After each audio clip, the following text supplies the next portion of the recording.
নমস্কার বন্ধুরা, আজকে আমি তোমাদের সঙ্গে শেয়ার করব নিরামিষ আলুর পরোটা। তো নিরামিষ কিভাবে খুব সুন্দরভাবে আলুর পরোটা বানাবে সেটাই আজকে দেখাবো। তো এটা আমার একটা রিকোয়েস্টেড ভিডিও, অপর্ণা এটা তোমার জন্য। তো প্রথমেই আমি আলুটা সেদ্ধ করে নিয়েছি, তারপর আটাটা মেখে নিয়েছি। যেমন নর্মাল রুটির জন্য আটা মাখা হয় সেভাবেই আমি মেখেছি। তো এটাকে আমি ঢাকা দিয়ে রেখে দেবো। আটাটা আমি লেচি কেটে রেখে নিয়েছি, আর এই সাইডে আমি আলুগুলো সেদ্ধ করেছিলাম সেটার খোসাটা ছাড়িয়ে নেব। এটা খোসা সহ সেদ্ধ করলে ভালো। তারপর আমি কড়াইয়ে তেল দিয়ে, তাতে তেল গরম হয়ে এলে আদার কুচি দিয়ে দেব। আদার একটু কালারটা হালকা ব্রাউন হয়ে গেলে এর মধ্যে দিয়ে দিলাম জিরের গুঁড়ো, তারপর দিয়ে দিলাম হলুদ।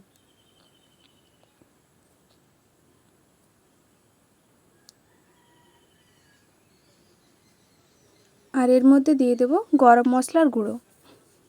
যেহেতু নিরামিষ সেজন্য গরম মশলাটা মাস্ট ব্যবহার করতেই হবে। আর এখানে দিয়ে দিচ্ছি কয়েকটা জোয়ান। এরপর আলুটা আমি এর মধ্যে দিয়ে দেবো। আলুটা আমি আগের থেকে ম্যাশ করিনি, কারণ এখানে আমি একটু তেলের সঙ্গে ভালোভাবে ভাজবো, তারপর কড়াইয়ের মধ্যে হাতার সাহায্যে ম্যাশ করে নেব। তো এভাবে ভাজতে ভাজতে হালকা হালকা একটু ম্যাশ করে করে দিচ্ছি। এরপর এর মধ্যে দিয়ে দিতে হবে স্বাদ মতো নুন। নুনটা দিয়েও খুব ভালোভাবে আমি আবারও এটাকে ম্যাশ করে নেওয়ার চেষ্টা করব। এরপর একটা ডাবুর সাহায্যে আমি এটাকে ভালোভাবে ম্যাশটা করে নেব।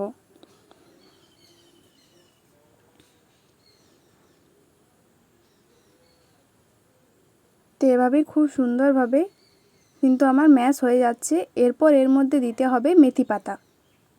তোমরা চাইলে ধনে পাতাও ব্যবহার করতে পারো, আমি এখানে মেথি পাতাটাই ব্যবহার করেছি। এরপর খুব ভালোভাবে মেথি পাতাটা মিশিয়ে নিলেই আমার আলুর পুর তৈরি। এরপর এটাকে ছোট ছোট করে গোল গোল করে নিয়েছি। আর এদিকে আমি একটা লেচি নিয়ে নিয়েছি। এরপর লেচিটাকে বুড়ো আঙুলের সাহায্যে একটা বাটির মতো একটু গর্ত মতো করতে হবে, যেখানে আমি পুরটা দেব। তো এভাবে আমি একটু গর্ত করে নিয়েছি আর তার মধ্যে পুরটা ভরে দিয়েছি। এরপর দেখো সাইডগুলো আমি হাত দিয়ে খুব ভালোভাবে বন্ধ করে দিচ্ছি।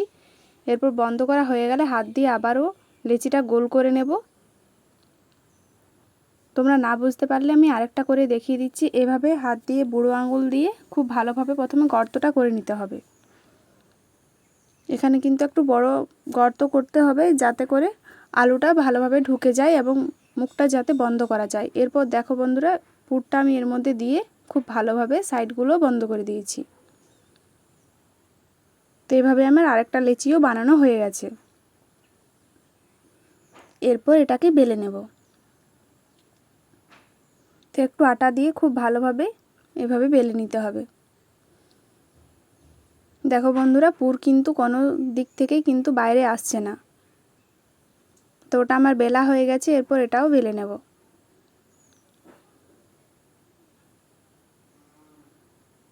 এভাবে তোমরা যে কোনো পুর ভরতে পারো। এরপর এটাও আমার খুব সুন্দরভাবে বেলা হয়ে গেছে। এরপর এদিকে তাওয়া গরম হয়ে এলে এর মধ্যে দিয়ে দিতে হবে।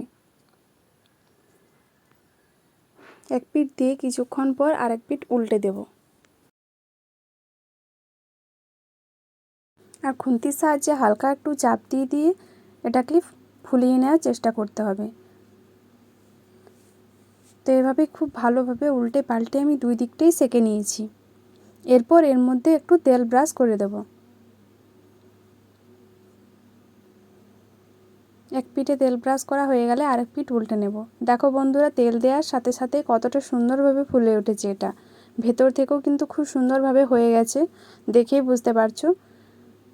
তো এভাবেই দেখো বন্ধুরা, একটা পরোটা আমি তৈরি করে নিয়েছি। এরপর আরেকটা পরোটা একইভাবে আমি তৈরি করে নেব। দুই পিঠ খুব ভালোভাবে উল্টে পাল্টে নিতে নিতে দেখো বন্ধুরা, এটা ফুলে উঠছে। তার মানে এটা খুব সুন্দরভাবে ভেতর থেকেও হয়ে এসেছে। এরপর এর মধ্যে তেল ব্রাশ করে দিলাম। আর দুই পিঠ খুব ভালোভাবে তেল ব্রাশ করে নিলেই তৈরি হয়ে গেল আমাদের আরেকটা পরোটা। তো একই প্রসেসে আমি সমস্ত পরোটাগুলোই করে নেব।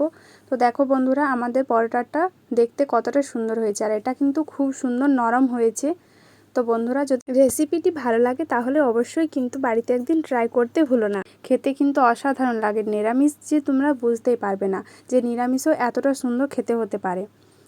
আর যদি ভিডিওটা ভালো লাগে অবশ্যই লাইক, কমেন্ট ও শেয়ার করতে ভুলো না। আর যদি সাবস্ক্রাইব না করে থাকো তাহলে অবশ্যই সাবস্ক্রাইব করে আমার পাশে থাকো।